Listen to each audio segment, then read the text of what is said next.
ટાઈમમાં આપનું સ્વાગત છે। શું છે જગદીશ? અમદાવાદથી પહેલા સમાચાર મળી રહ્યા છે તેની વાત કરી લઈએ। ગુજરાત એટીએસ અને ડીઆરઆઈના સંયુક્ત દરોડા, જ્યાં 95.5 કિલો સોનું અને 70 લાખ રોકડા મળી આવ્યા છે। આ એક મહત્વપૂર્ણ સમાચાર, મોટા સમાચાર અને એક મોટી કાર્યવાહી। સોનાની કિંમત 86 કરોડથી પણ વધુ। પાલડી આવિષ્કાર એપાર્ટમેન્ટમાંથી સોનું જપ્ત કરવામાં આવ્યું છે।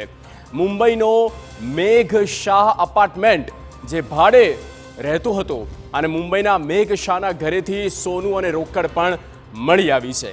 મેઘ શાહ શેર બજાર અને ડબ્બા ટ્રેડિંગ સાથે સંકળાયેલો છે, આ પણ વિગતો મળી રહી છે। ગુજરાત એટીએસ અને ડીઆરઆઈએ વધુ તપાસ હાથ ધરી છે। ડીઆરઆઈ અને ગુજરાત એટીએસની કાર્યવાહી છેલ્લા 5 કલાકથી ચાલુ છે। ભાડાના ફ્લેટમાં લોકોની અવરજવર વધતા સ્થાનિકોએ ફરિયાદ કરી હતી। ફરિયાદના આધારે ડીઆરઆઈ અને એટીએસની ટીમે આજે બપોરે 2:30 કલાકે દરોડા પાડ્યા હતા। મેઘ શાહ નામના શેર દલાલે આવિષ્કાર ફ્લેટનો 104 નંબરનો ફ્લેટ ભાડે રાખ્યો હતો।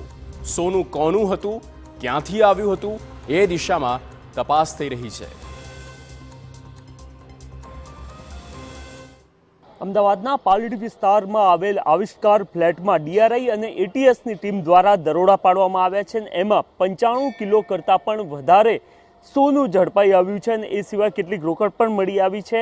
મહત્વનું છે કે આ આપ જે જોઈ રહ્યા છો એ જ આવિષ્કાર ફ્લેટ અને એનો 104 નંબરનો ફ્લેટ કે જે મુંબઈમાં રહેતા મેઘ શાહ નામના શેર દલાલે અહીંયા રેન્ટ પર લીધો હતો, ભાડે લીધો હતો અને એ જે ભાડાનો ફ્લેટ હતો એમાં છેલ્લા કેટલાક સમયગાળાથી અવર જવર ખૂબ વધી ગઈ હતી અને એ જ બાબતને ધ્યાનમાં રાખીને સ્થાનિકો દ્વારા ફરિયાદ કરવામાં આવી હતી અને એ કેટલીક માહિતીના આધારે એટીએસ અને ડીઆરઆઈની ટીમ દ્વારા અહીંયા દરોડાની કામગીરી કરવામાં આવી રહી છે। આપ જોઈ રહ્યા છો જે અત્યારે હાલ આપને જ્યાં લાઇટ જોવા મળી રહી છે ત્યાં જ એટીએસ અને ડીઆરઆઈની ટીમ દ્વારા અત્યારે હાલ દરોડાની કામગીરી ચાલી રહી છે। મહત્વની વાત એ છે કે અત્યાર સુધીની જે કામગીરી છે એમાં લગભગ 80 કરોડ કરતાં પણ વધારે કિંમતનું 95.5 કિલો સોનું અને એ સિવાય 70 લાખ જેટલી કેશ મળી આવી છે।